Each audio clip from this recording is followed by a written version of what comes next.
Hey guys, and welcome to the Lunge and Lift podcast. I'm Rob, and today we are chatting with Ash all about knee valgus. So, Ash, the big one. This is the one that we've been really looking forward to kind of putting out there. I know you especially have. So, why not? Let's just dive straight in. What is knee valgus? So, knee valgus is a position, and it applies in all sports, and in particular we'll be talking today about knee valgus in the squat. And what it is basically a translation, like the knees dropping in. So knee valgus fault is also known as like the knees caving in, and it means knee abduction and internal rotation, if you want to get technical, where basically the knees move towards the center line of the body. So that's sort of what it is. Cool. Well, I guess we see a lot of the time in especially as trainers ourselves, a very common cue, I guess, is knees out. So that this kind of goes straight away against everything that, knees out, chest up, everything we've kind of got taught and so forth. And unless you're doing further like reading and education like yourself, or talking to people like myself, talking to people like yourself, or watching stuff online, it's very easy to just fall into the knees out, say, crew in a way, like the way of thinking. Now, why is knees out bad then? Like, because if we seem to all be coaching it, that's a wrong cue. If many people are coaching knees out, why is that a bad cue? Yeah, good question. So I think the first thing to address is why are we coaching knees out in the first place?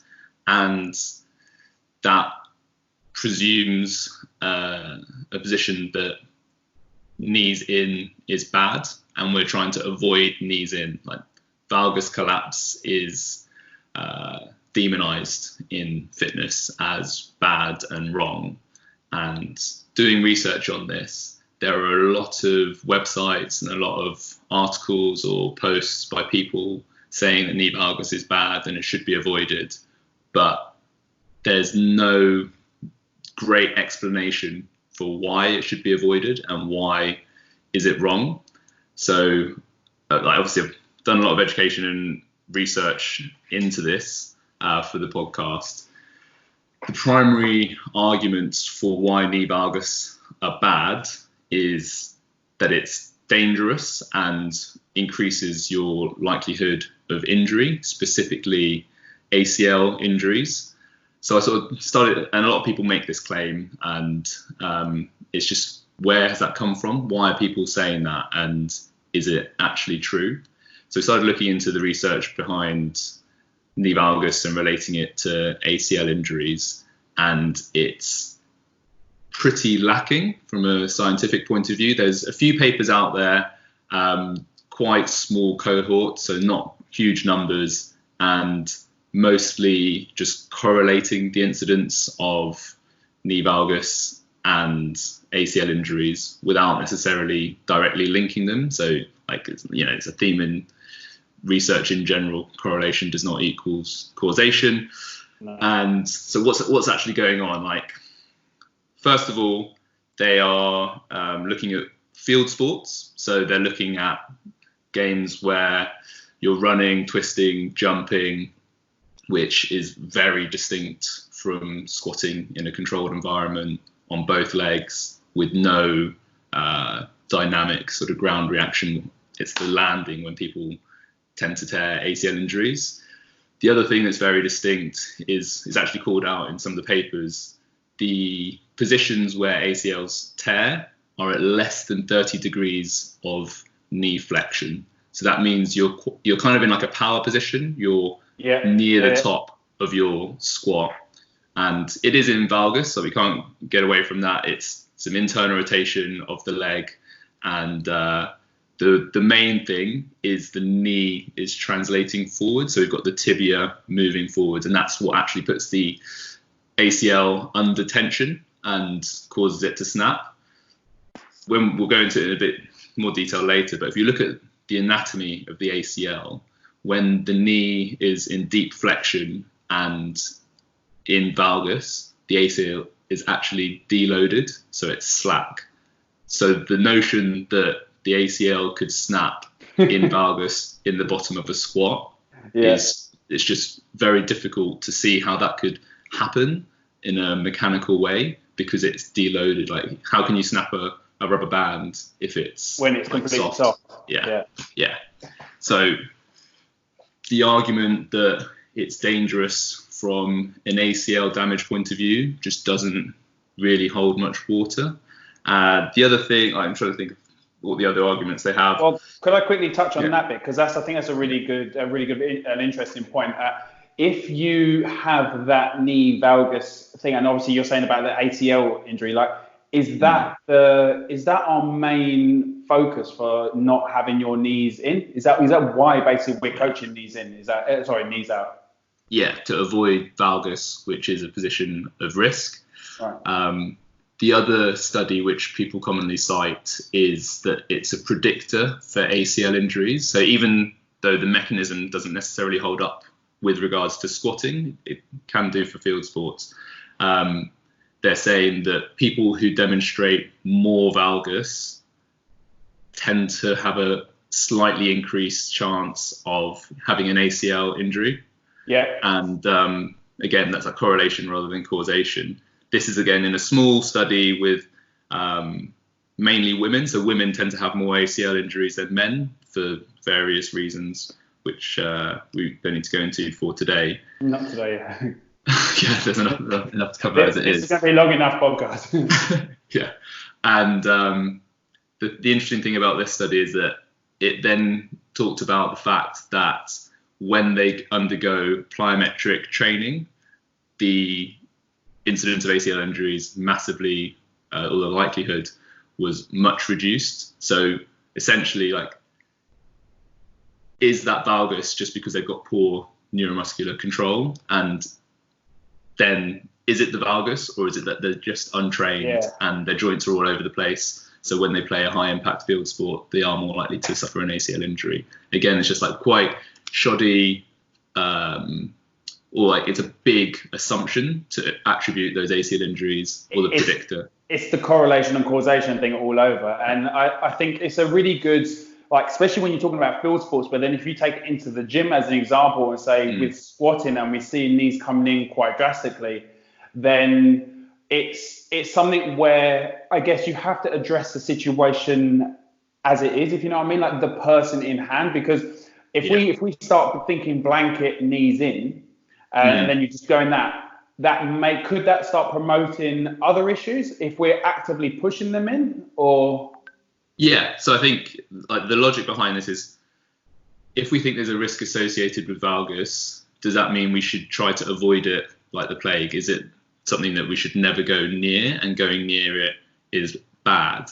And I think just that principle of avoiding potentially injurious, if that's the right word, positions, is that the right way we should be training and avoiding positions where injuries happen? And I almost think the opposite, where if you think, say something like straight arms, like lockout, and if you hyperextend your elbow, that will always happen at end range of elbow extension. Say you're doing a super heavy jerk, or handstand positions, something like that. Does that mean we should avoid having straight arms? No, I think we should be training there and learning to control the position. So injuries are always going to happen at the extremes, like at your end ranges with maximal force. That's just where injuries happen. But the notion that you should then avoid those positions to avoid injury, you're going to go there at some point. And especially if you play a field sport, you're going to go into those positions and shapes. So if you've been avoiding them in all of your training, do you think you're going to be better or worse disposed to actually deal with those forces?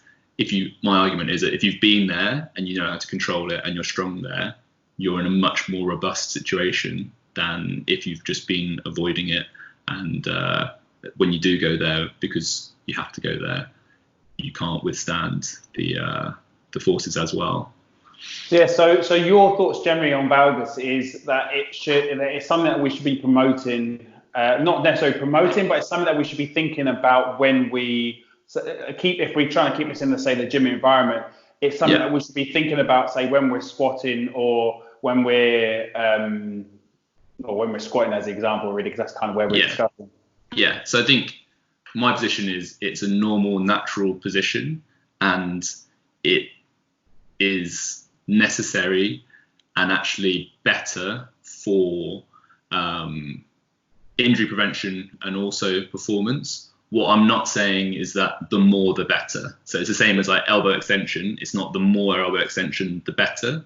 It is just a position that we should like be okay with. I think because we've demonized it to such an extent, we've gone so far the other way that we think that there are some people who say the more knees out, the better. And that's so dysfunctional. We'll go through it again, like I say, in a bit more detail. Why it's dysfunctional to push your knees outside your feet. And I think it's what I know from just seeing how people present when they come in with injuries, it causes more problems, it causes problems that don't exist if you just let the knees go where they want. The knee essentially goes where the ankle and the hip tell it to go, and if you're fighting against that, you're asking your body to function in a way that's not designed or evolved to do so. And I think the knees out causes more problems than it prevents. Cool. So if we were trying to think about knee valgus in general, and you're squatting down and you're noticing knees coming in really, really close, and knees are nearly touching, and then you're on the way back up, you're trying to get them back out. Is that a problem? No, I don't think that's a problem. I think like any movement, if it's uncontrolled and the speed is inconsistent and the control is not smooth, you've got to ask that, what's going on there? Why is that person getting into that shape? Is it dangerous? Like, are they in pain? If they're not, then maybe it's not an issue. Like, obviously I wouldn't probably slap loads of weight on somebody who doesn't have great control in a squat in any way, but the chances are, if that's happening, they're very flexible and they probably lack the ability to create tension, for want of a better word, through the necessary muscles that control it. But the thing I want people to think about when they see that is, why is the body doing that? What's the reason for the knees diving in? And generally, when you have any sort of movement, class as a compensation or otherwise, the body's trying to achieve the task. So that knee dive in is actually the body looking for strength to get out of the bottom of a squat. And I think the best clues we have as to why valgus might not be bad is if you look at elite weightlifters and you look at elite powerlifters who are they are able to squat the heaviest weights in the world, like, as a fact. Yeah. And I sent you that video of the top 10 best ever snatches. Anybody's interested in weightlifting, get onto YouTube and Google 10 best snatches of all time. And it's every single one of them, their knees are inside their feet and there's always a valgus twitch. So let's logically break that down. These people, you literally can't lift, you can't snatch heavier weights than these people. No one has ever done that. And they are all displaying knee valgus. How can you argue that it's not effective in squatting a heavy weight when no one has squatted heavier, overhead squatted in a snatch? No one has ever done that with a different technique, with knees outside the feet going towards varus. So that's a massive clue to say, actually, from a performance point of view, there is some benefit here. Otherwise, technique naturally filters out inefficiency. If you go to the Olympics, it's very unlikely that somebody's going to win a gold medal with suboptimal technique, because but when you get to that level of competition, everyone is basically the same. So you're looking at half kilo differences or 1 kilo difference here and there. So I think if for our listeners looking at people, I'll say nowadays without even searching, if you look at Sonny Webster and you watch when he when he was at the Olympics and stuff, and watch his, I think it was his clean, and watching his knee valgus, and he's incredibly strong. You know, and this thing, he puts himself into positions, and he doesn't need necessarily the stability that from weightlifting shoes give and stuff, because he's got good mobility in his ankles and his knees and his hips. But the amount, and is that wrong? 100% it's not wrong. The guy's lifting, you know, he's done really well at the Olympics. So it's just like, for me, I think it's the understanding of when you are squatting, I think you touched on it. If the knees are coming in, are they coming in under control, or are they just dropping in because there is no strength and stability through there? So if you're squatting down and they're coming in, they should be doing that with tension. And I think that's pretty much exactly just reiterating the point that you said, because I think that's as a coach, and when you see knees coming in with clients, or even like yourself, when you're watching your knees coming in, just to reiterate what you said, why are those knees coming in? Are they coming in under control, and like, are they supposed to be going there? Because I know, for instance, with myself, when I look at any of my top end squats, the knees will come in. Don't get me wrong, they don't come in loads, but the knees will come in and back up. So that's essentially how you're finding the explosive power. I know when I watched myself, I was doing some med ball slams a little while back, and I watched the video because I was trying to throw the ball down as hard as I possibly could. I'm gonna see if I can put a video link on this on the video. And yeah, because I think it's a really interesting, because every single one, I've gone as tall as I possibly can, and I've slammed down as hard as I can. And every time I've slammed down, all the power has come towards the inside of my body. The knees have gone valgus. Everything's come in to create that power. If I've tried to do the same thing by keeping the knees out, you just won't be able to have that same power at all, because you can't get into your hips. Yeah, exactly. Because the knees are out, so you can't push those hips back to get that power. So as the knees come in, allow that hinge and allow that power to distribute properly. So if we drill into that a little bit more, the reason why the knees come in is to load the glutes. And this is where I think people get confused, because driving your knees out, you can feel your glutes contract harder and you're squeezing them because you're shortening them. But actually, from that explosive elastic power point of view, muscles are pretty much elastic bands. So they load and store energy as they lengthen and stretch. So why are the knees diving in? They're stretching the glutes to get that stretch reflex, which is where the power and force generation comes from. And that is why it happens when everyone maxes out. Even if people fight for their life to drive their knees out, if they're actually doing their max, the knees have to come in. And why? Because it creates more force. Same as a round back deadlift. When you're maxing out, why does your back round? Because you get extra strength out of your back. It poses like slightly potentially greater injury risk, maybe, but it does recruit more muscle and you get that stretch reflex. So if we look at why people use like bands around their knees and stuff, I was talking to the Red Pill guys about it this morning actually. If you think about what's going on, it's pulling you into valgus, which is why it feels better. So you think you're pushing your knees out, but it's actually pulling you into valgus, which is why you get more glute force generation. And I think one nice way I like to illustrate this point to people is, if you're contracting a muscle as hard as you can, you're actually preventing it from stretching and preventing it from loading. So by driving your knees out, you're blocking the ability for the glute to load.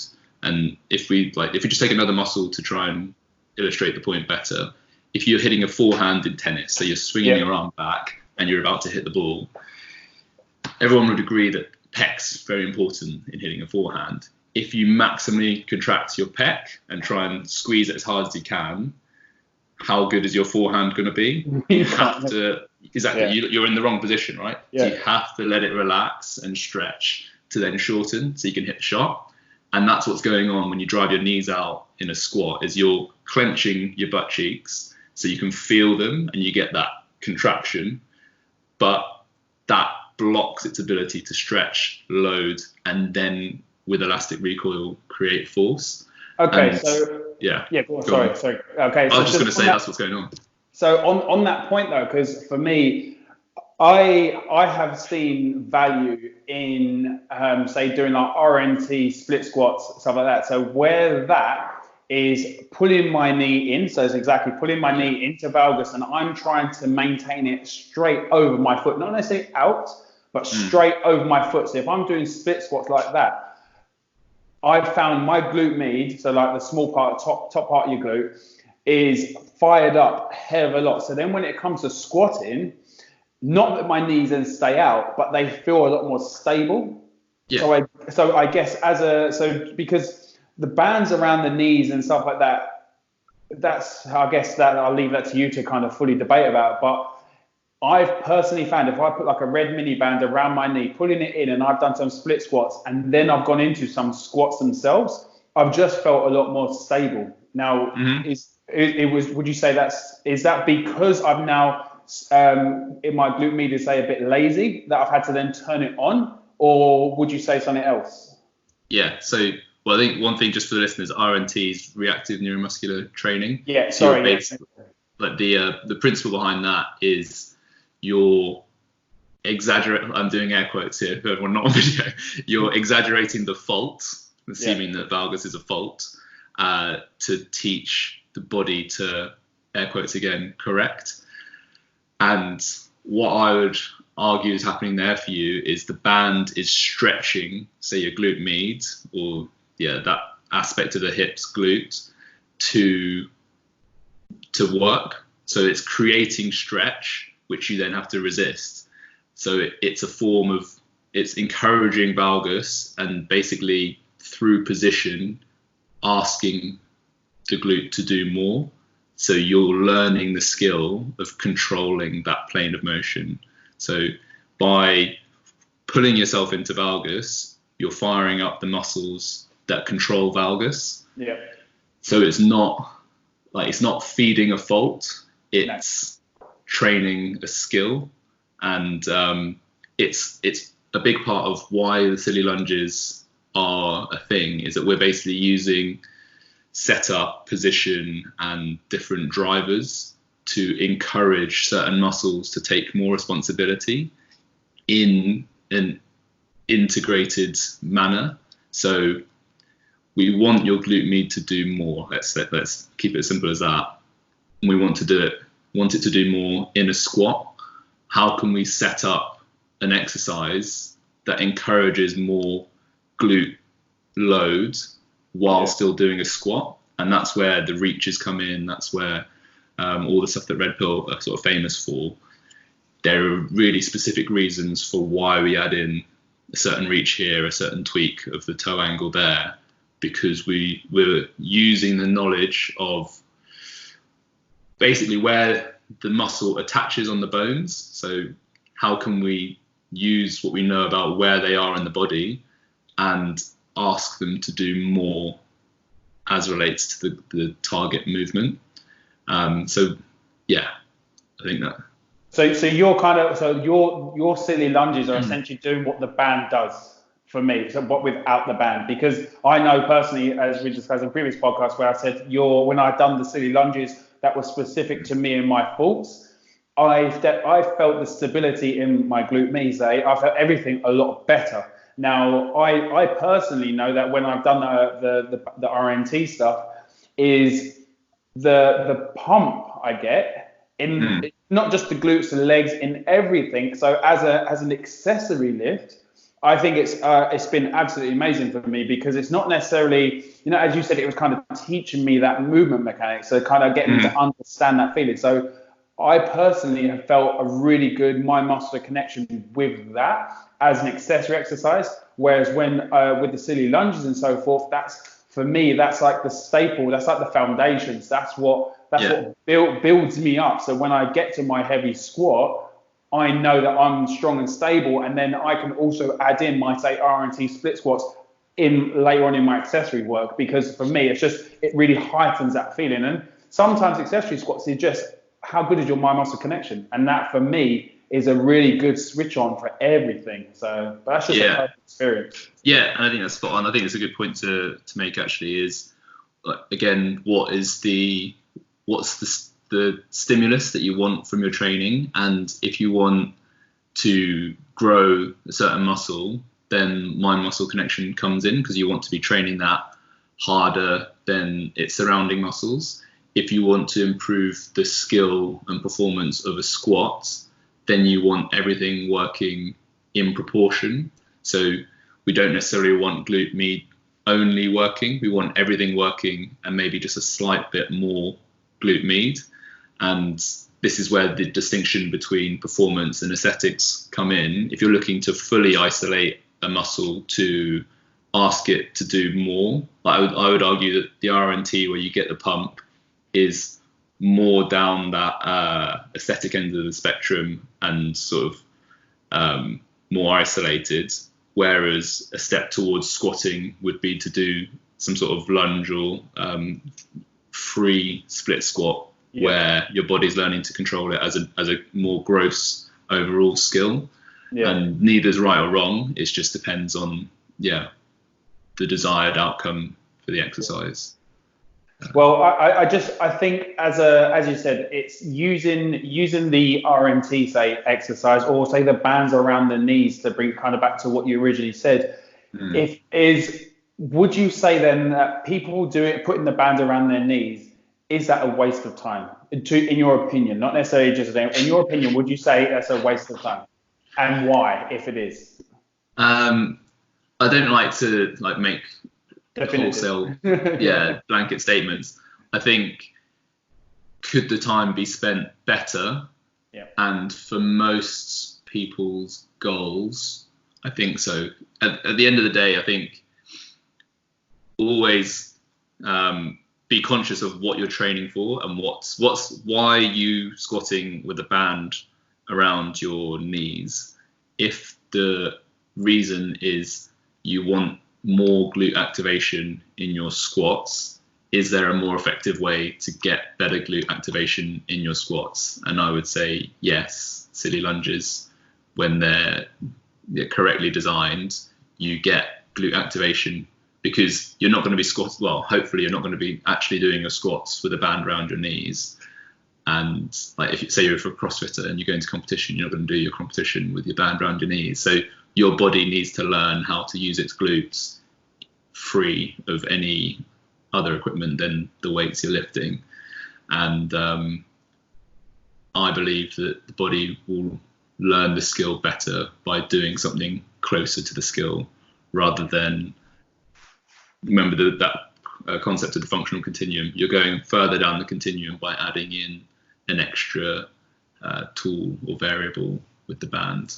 So I don't think, I wouldn't go as far as say it's a waste of time. Because as you say, it's what is your need for it, as you said. But so something I'd actually like to touch on with this is, obviously with the knees, we're focusing on the knees. Like that seems to be the function. The issue here.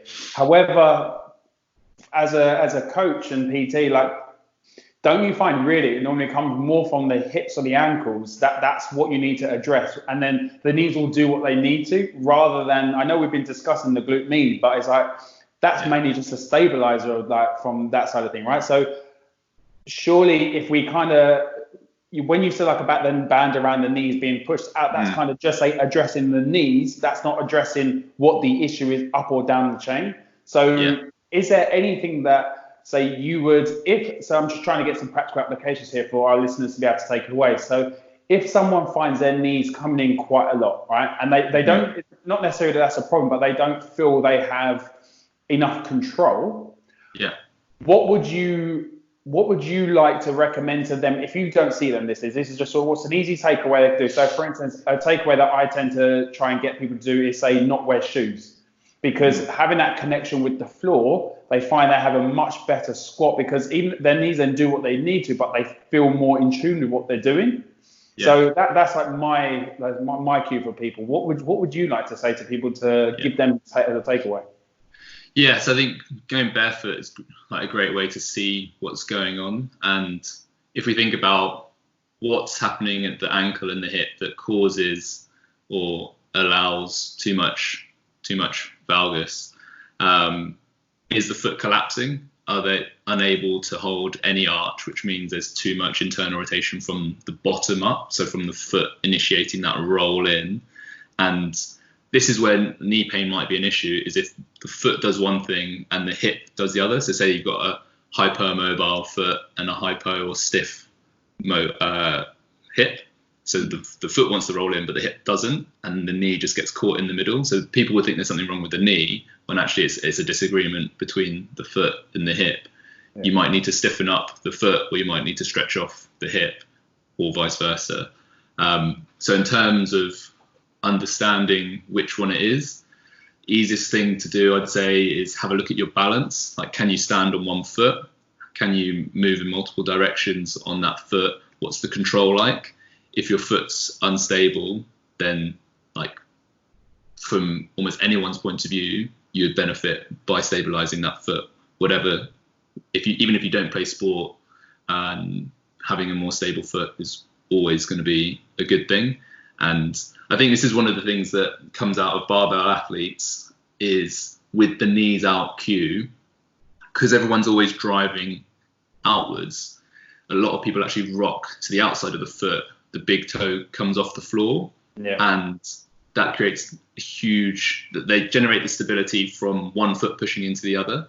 So this might be you if you can squat pretty well, but when lunges come up, you shit yourself because you're like, I actually just can't control lunges. For some reason, you know, I can back squat 150 kilos, but a 40 kilo lunge wrecks me.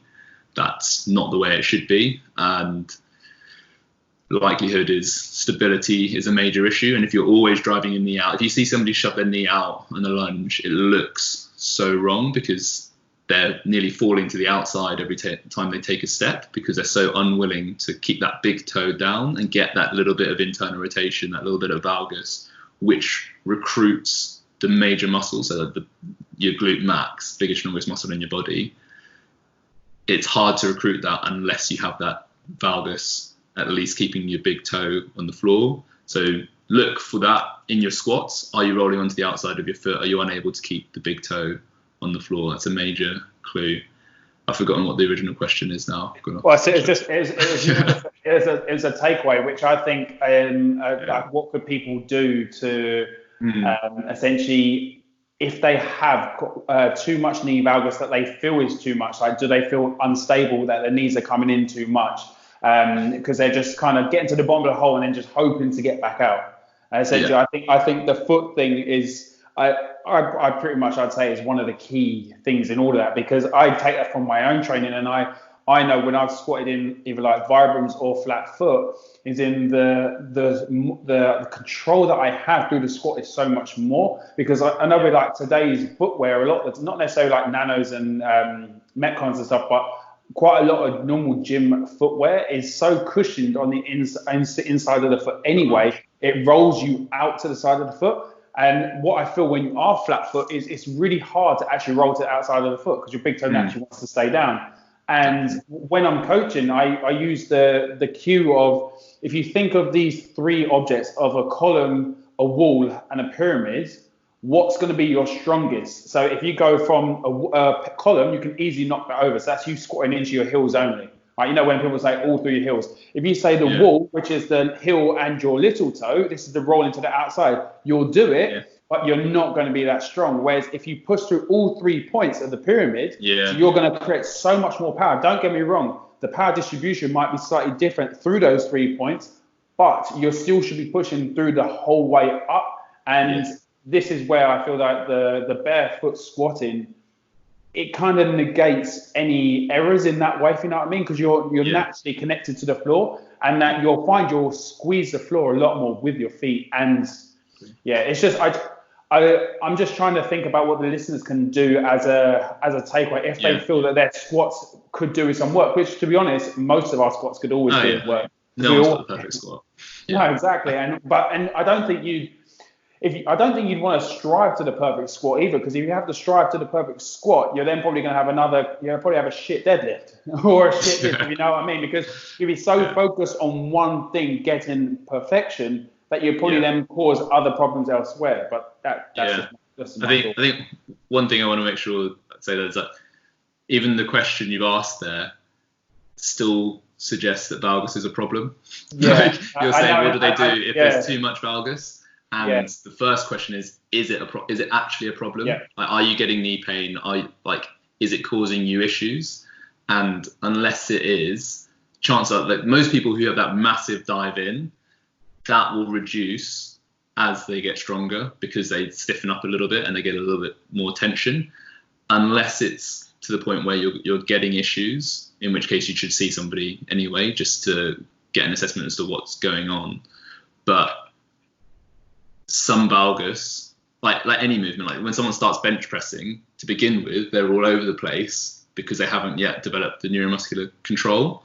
Yeah. That's all that's going on with those people with the knees diving in. So as long as the weight and the volume are appropriate and you build them up slowly, it will self-correct. Correct, again, assumes that there's even something wrong. It will naturally reduce. So all it is it's that looking for the stretch reflex on the glutes. So when someone's very flexible and slightly weaker, they've got long, thin rubber bands. So they need to stretch them further before they get the elastic recoil. When somebody's stiff and strong, they've got short, thick rubber bands, so they don't need to stretch as far. So that's why if you look at a heavyweight powerlifter, their knee valgus is a small twitch because their muscles are so big, strong and thick. They only move a little bit and then they get the stretch reflex. It's the same direction, it's just less. Whereas if you have like a super flexible yogi who is inexperienced in weight training, their knees need to come in a lot more before they get that stretch, which causes the shortening. And they're just different. One's not right, one's not wrong. One's definitely stronger, but as that yogi starts to develop more strength, the skill and also the adaptation in the muscle will cause it to shorten up, and they'll know how to get the reflex a little bit sooner if that's what they want. And that's also why you see people who, like the difference in wall balls, like some people go arse to grass every wall ball, other people just hit parallel. There's a skill component as well, is knowing where to come back from. Part of it's flexibility, but also from a performance point of view, do you want to be going arse to grass every wall ball? You're doing extra work. So I know, because you've got to meet the standards, obviously, which is hips below knees. But it's in you. This is where the higher you can stay, the more tension you're going to maintain. So the more spring effect essentially you're gonna create, right? So because I know when I done my wall balls and I used to hit right to the bottom every single time. This was before I started working with you, and I remember discussing this. And it's like, so I was hitting the bottom, and it just caused, at the end, doing a load of wall balls, my lower back and my left hand side would just flare up because I'd lose control in that bottom position too much. Whereas then as soon as I not put the brakes on, but imagined I created so much, not so much tension, created tension. So as I hit the bottom, it was actually just a little bit higher than when I used to be, but then I bounced out of a stretch from the muscle rather than through the joints and just kind of using that joint bounce. And this is when you see people squatting, and every time I see it, and I bet you're probably the same, but it makes me cringe. But when people go pretty heavy and and I've watched old videos of me, so we're all accustomed to this, but you're going really heavy, you go, right, I'm now going to forget everything I've done to get me to this heavy weight, and I'm just going to drop and hope to get back up. And that's you hoping that your joints can hammer together enough and bounce yourself back up, and you can switch back on somewhere. And that's where everything just comes into the inside of the body. This is just where everything falls to pot. But yeah, so it's just, it's funny you say it, because it's obviously I'm pro like the knees in thing. I've understood this now, and I've definitely taken that on board. But it's still funny how even if I'm asking you a question, I'm still saying it as in it's like it's something bad. So ingrained, And because it's the way we're told that knees in is a problem. But I think that a visualization for people to take away, especially if they're listening, is that when we're talking about knees in, right? So I think even though you said I really like that elastic band analogy, that a really thin elastic band and a really thick one, right? So knees in and out is going to, it's going to look different. And but for me, it's just making sure I understand in my own training that when my knees are going beyond, I guess, the point where I normally need to go, And that's my stretch reflex, you know what I mean? Because I guess if I'm being lazy in a squat, my knees are going to come in a lot more because I'm not controlled through that range. Yeah. Is that right? Yeah, like it's like it's like depth. If you squat super heavy, you might shallow up your depth because you don't feel like you've got the control to go further. So it's like movement, there's not one correct way to move. The body is made for so much movement variability that and that's, I think, difficulty. People like absolutes. They like knees in is bad, knees out is good. There's so many shades of grey, and I think people spend a lot of time over worrying about it, and any sort of knee in, they freak out, and the coach comes over and is like, no, you need to do it like this. One thing you just reminded me of that I want to say is using joints, hitting your end range and using your joints. And that actually is one of the arguments around varus. So varus is the opposite of valgus, when you shove your knees way out. And people talk about getting stability from varus. And that's what's happening. You're basically hitting the end of your joints. So you're running along rails because your knees literally can't go out any further. So you feel stability because you're not relying on muscular tension anymore. You're literally running down the furthest range that your bones can go. And one of the great things, probably my favorite thing we did in my Red Pill mentorship, was a dissection on a cow's knee. So we could look at, it's very similar anatomically, obviously the proportions are different, but you can look at all the different ligaments and tendons, where the muscles attach, and just flex and extend the knee. And I think everyone should do it as part of their sort of PT training, because once you see, you have a knee in your hands and you're flexing it, extending it, you go into valgus. You can go into a little bit of valgus or a lot of valgus, and everything just lines up. So the thigh bone, the femur, has two condyles, two like nubs, and basically you can go into various degrees of valgus, and the patella, the kneecap, sits nicely in that groove, and everything lines up. The meniscus and the cartilage in the knee just looks nice and even. There's not more pressure on one side than the other. It's just, you can feel that's where it wants to be. There's no resistance as you flex and extend the knee. As soon as you start pushing into varus, the patella no longer lines up with the grooves of the femoral condyles. So there's friction that is going across the grooves now. So it doesn't align as well. And you can feel the friction as you're flexing and extending the knee. The meniscus is now crushed, and you get uneven weight distribution for where the force is expressed. And this is where we see like meniscal tears and wearing down of the meniscus, because the knee is now putting more force on one side of that. The meniscus is almost like a donut around the knee. So it's just rubbing and creating friction there.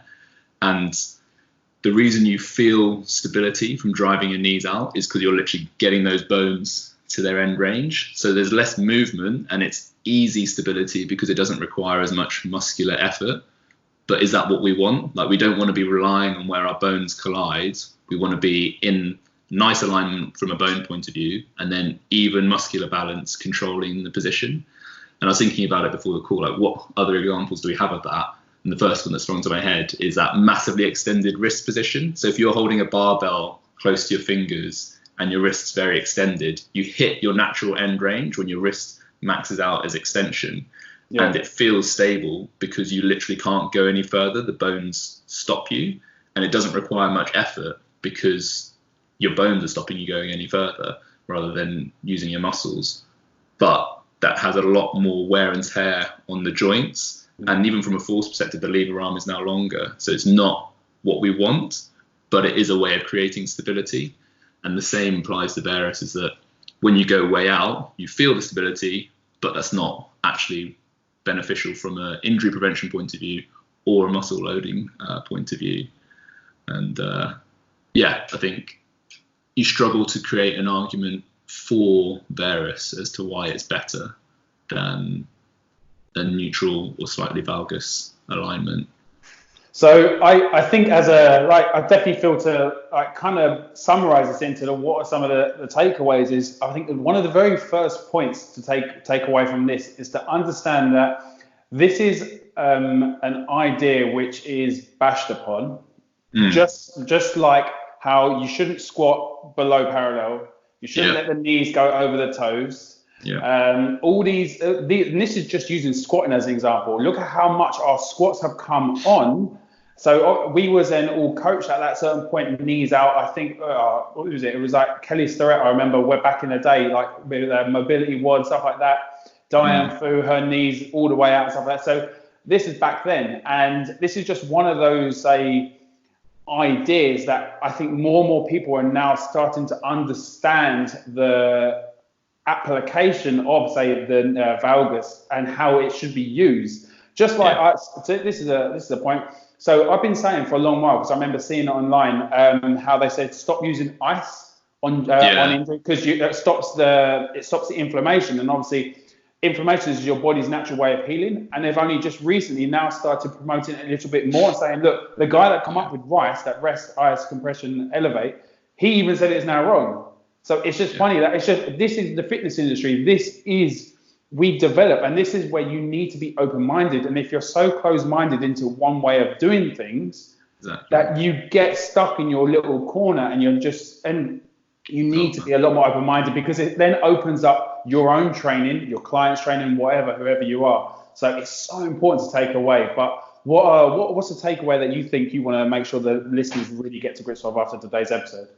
Yeah, I think that's spot on. I think the knees over toes and squatting to parallel is a perfect example where basically it's bro science. Someone somewhere has said that it's bad, and it's just taken as read that that's definitely true. So everyone's assuming that someone else has done the due diligence and actually looked into it, and they're like, oh yeah, knees over toes bad, like because it's in a textbook or because somebody who has more experience than me said it, without ever actually digging into what are the facts and what's the truth of the situation.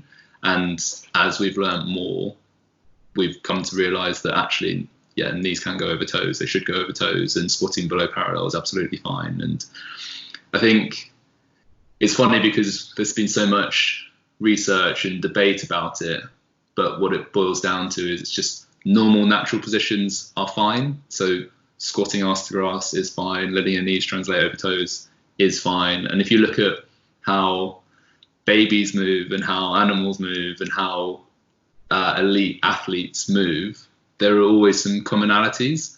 And if a baby squats like this and the strongest people in the world squat like this, then maybe that's the optimal way to squat, or the natural way to squat. And we're trying to over-engineer our training cues to feel like we're doing coaching, whereas actually, if you give somebody the right exercise, their body will just work it out for themselves, and you don't need to over-cue, over-coach, and force them into a very specific way of moving. And obviously there's exceptions and nuances that go around that, but the body is unbelievably smart. It's been very well evolved to move and create force. So in the right circumstances, it will just figure it out for itself. In terms of practical takeaways for valgus, when you're squatting, make sure you're in the right position. Focus on your bar path and the task of whichever squat you're using, and then basically sit down, stand up, and the rest of it will take care of itself. Obviously, control and appropriate weight selection are really important, but it doesn't need to be more complicated than that. And I think the natural inclination as a coach is you almost want to show how many different things you can see and correct, and you push that onto the client or the athlete to say, I can see all these things that we could maybe improve, but will they naturally improve through practice anyway? Because this is a whole nother rabbit hole, but conscious versus subconscious movement.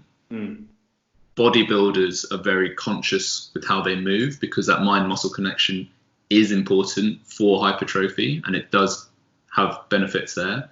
But in terms of functional movement, depending what your function is, if you think of anything that's very effective, so like throwing a javelin or sprinting or snatching, no one is consciously controlling individual muscles or even muscle groups. They're focused externally on the task. So they're thinking about, just basically chuck it. They're not thinking this muscle, then that muscle, then that muscle.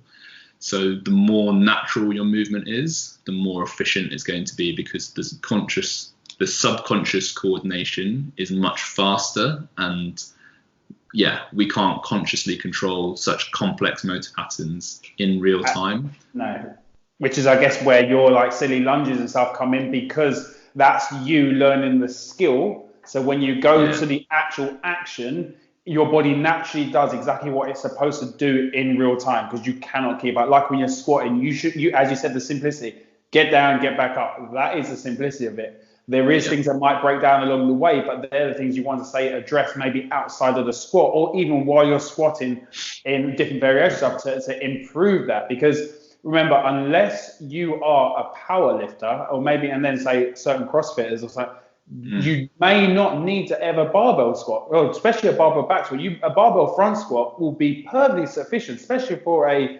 CrossFitter, which carries over to weightlifting. But it should back squat, but it's generally, if you don't do any of those, say a sport that requires a barbell back squat, you'll probably get just as much benefit from another variation, and your body will probably do what it naturally does, because it won't have the restrictions that a barbell back squat probably puts on you. So. But what I want to do is, because I know we could go into so many rabbit holes with this, and I'm conscious of we're now 52 minutes in, is to kind of wrap up today's episode, because for me, my brain is a little bit extra fried than normal, especially after all this information. And I just wanted to say, if there's anyone listening and they have a couple of like real like easy questions or something about their squat, I think definitely hit us up on our social media at lunge.lift, or get Ash himself. All our links will be in the bio. Please, if you did enjoy this episode, do leave us a rating on iTunes. It will be really help us grow. Also, if you're watching us on YouTube, please subscribe, and again, throw us a like there. If you listen to it on Spotify, just enjoy it and subscribe, guys. Okay. Apart from that, that's everything from me, Ash. Yeah. Thanks for listening, everybody. If there's any follow-up question, like there's a lot more. There might be a part 2 to this, because we're talking about it in Red Pill, and there are other elements we haven't discussed today. And happy to have a discussion about it, because I know it's very slightly contrarian compared to traditional stuff out there. And I think something that's worth saying is both of us are very open-minded and willing to take on different points of view. And the thing behind all this fitness stuff is it's all well-intentioned. Everybody wants to help people and do a good thing. So the debates about who's right or wrong are for a good reason. There's obviously some ego wrapped up into it as well, but we do just want to establish what's best. So if there are points of view out there that are different to ours, and we can see that they have more validity, we're open-minded to taking them on. So if anybody wants to go through this in more detail, just hit us up. Yeah, definitely. Share this episode. Let's get a part 2 on the cards. Get into a little bit more depth. Let's get some questions. If you do have any questions, put them in the comments down below or anything like that. We can then start to generate a little bit of a Q&A episode, especially on topics like this. So I guess that's it for today. I hope you all have a great day wherever you are, and we'll speak to you next episode. Cheers, guys.